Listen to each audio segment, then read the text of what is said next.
Assalamualaikum warahmatullahi wabarakatuh. Perkenalkan, nama saya Oktavia Nurhayati dengan NIM 22108241018. Pada kesempatan kali ini, saya akan menjelaskan mengenai inovasi pendidikan nasional. Yang pertama, kita akan membahas terlebih dahulu mengenai pengertian dari inovasi pendidikan. Inovasi pendidikan merupakan suatu inovasi untuk memecahkan masalah dalam dunia pendidikan.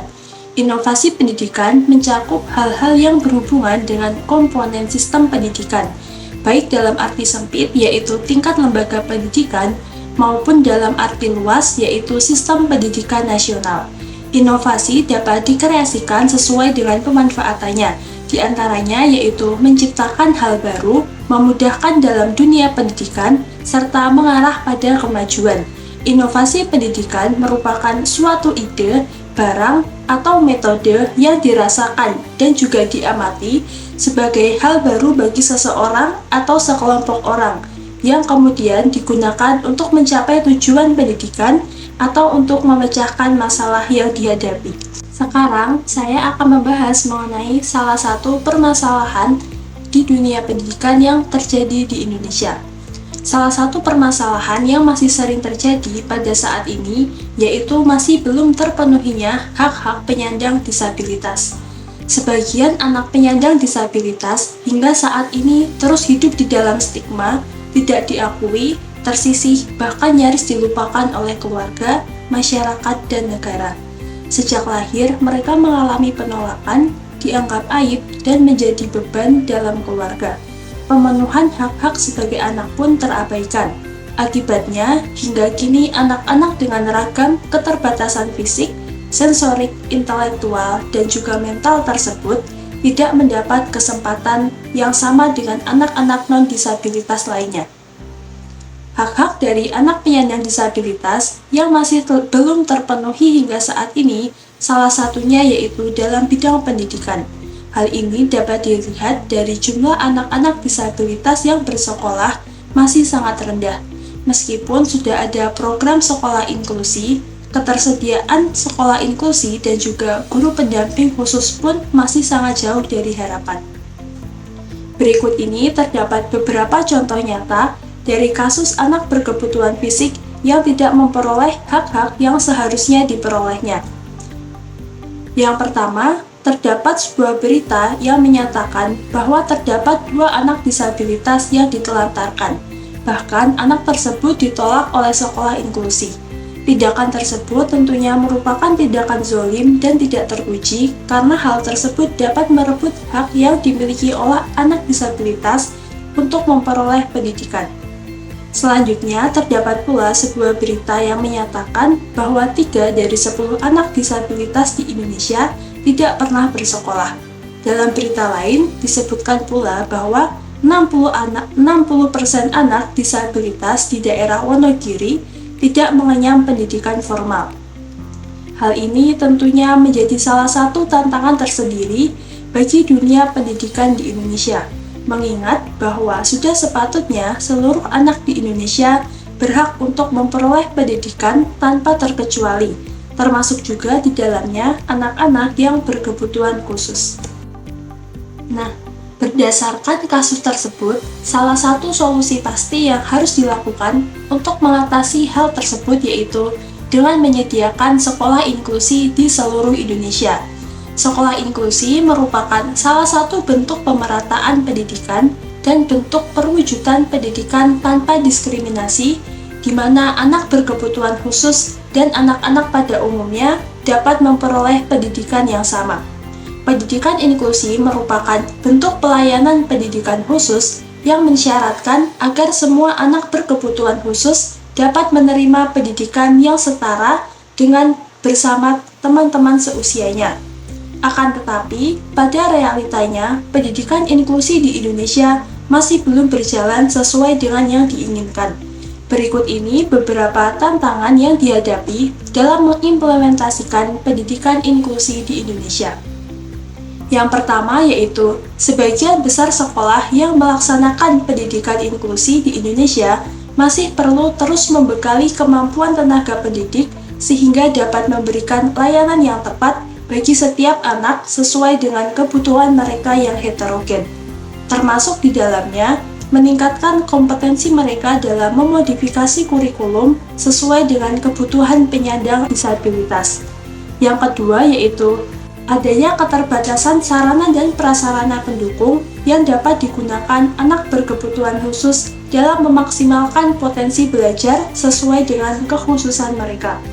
Tantangan yang ketiga yaitu dalam hal asesmen, di mana sekolah inklusi perlu meningkatkan kolaborasi dengan pihak-pihak terkait, contohnya seperti dokter tumbuh kembang, psikolog, psikiater, terapis, jaringan antar sekolah, dan juga organisasi terkait.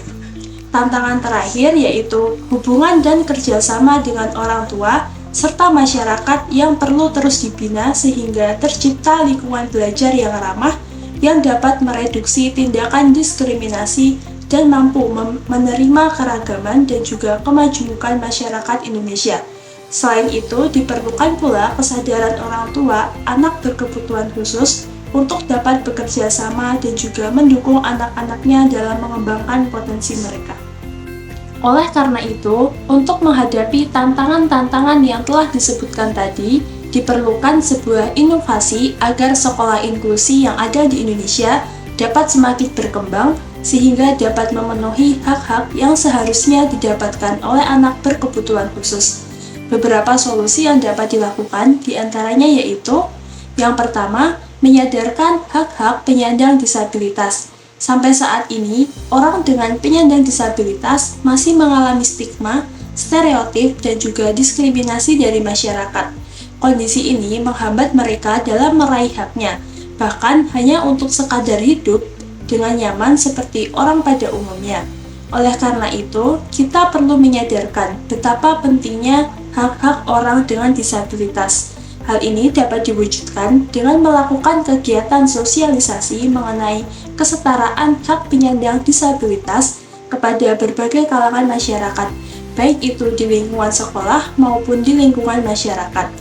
Hal ini hanyalah sebuah langkah awal untuk meningkatkan penyelenggaraan pendidikan inklusi, sebab anak dengan penyandang disabilitas dan juga keluarganya sering mengalami hambatan dalam mendapatkan berbagai hak dasarnya sebagai manusia di masyarakat.